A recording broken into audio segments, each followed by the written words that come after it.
ஆனால் ஒன்றை மட்டும் கூறிக்கொள்ள ஆசைப்படுகிறேன். இந்த தேர்தலில் இடிதாங்கி தேறுவானா தேரமாட்டானே என்ற சந்தேகம் என் மூளையின் ஓரத்தில் ஒரு கேள்விக்குறியை வரைந்து கொண்டிருந்தது. ஆனால் அந்த சந்தேகம் இப்போதைக்கு தீர்ந்துவிட்டது. தேர்தலில் அணியே இல்லாமல் போட்டியிட்டு 234 ஆணிகளையும் புடுங்கியே தீருவது உறுதியாகி ஆர்ப்பரிப்பு அரசியலுக்கு மத்தியில் இந்த சவாலை இடிதாங்கி ஒரு சூறாவளியை போல சுண்டிவிட்டிருக்கிறான் என்றால் இனி ஜெயம் நமதே. இடிதாங்கியின் கோல் என்னவென்பதை விராட் கோலியின் விளையாட்டின் மூலமாக அறிந்து கொண்டு விட்டான் இடிதாங்கி. அதே பாய்ச்சல் இடிதாங்கி இளமையில் கோழியை விரட்டி பிடிக்கும் போது பாயும் அதே பாய்ச்சலைத்தான் இப்போது கோலியின் மூலமாக பார்த்து ரசிக்கிறேன். என்ன ஆச்சரியம்! 51 பந்துகளில் 82 கோல்களை கோலி போடுகிறான் என்றால் இடிதாங்கி 82 தொகுதிகளில் நின்று கொண்டு 234 தொகுதிகளையும் கைப்பற்ற முடியாது என்று யாராவது சொல்லிவிட முடியுமா?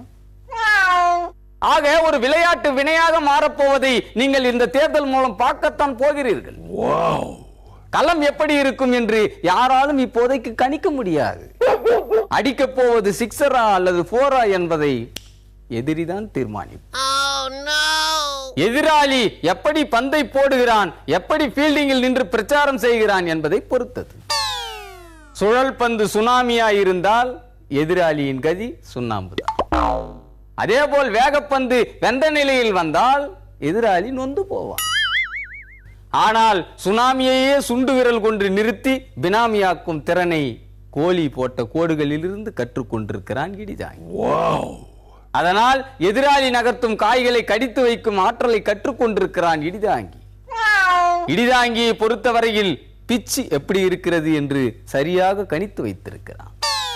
இப்போதைக்கு 234 ரன்களை குவிக்கும் அளவுக்கு களம் சாதகமாக இருப்பதாகத்தான் உணர்கிறேன். வலையில் வரும் தகவல்களை பார்த்தால் அலை இடிதாங்கியின் பக்கமாக வீசிக்கொண்டிருப்பதாக சொல்லிவிட்டார்கள். இதனால் சகல அணிகளும் சங்கடத்தில் நகங்களை கடித்துக் கொண்டும் மைக்கை சுழற்றிக் கொண்டும் யானைக்கு மோனையாக பதில் சொல்லிக் கொண்டு திரிகிறார். எத்தனை கூட்டணிகள் வந்தாலும் சரி, எத்தனை தனி அணிகள் இருந்தாலும் சரி, இடிதாங்கியின் ஓட்டத்திற்கு ரன் அவுட் கொடுக்க எந்த அம்பையராலும் முடியாது என்பதை மைக்கின் மேல் ஆணையிட்டு சொல்லுகிறேன். இன்னும் சொல்ல போனால் இந்த மின்னலை அளக்க தேர்ட் அம்பையரால் கூட முடியாது என்று எச்சரித்து விடைபெறுகிறேன். நன்றி, வணக்கம்.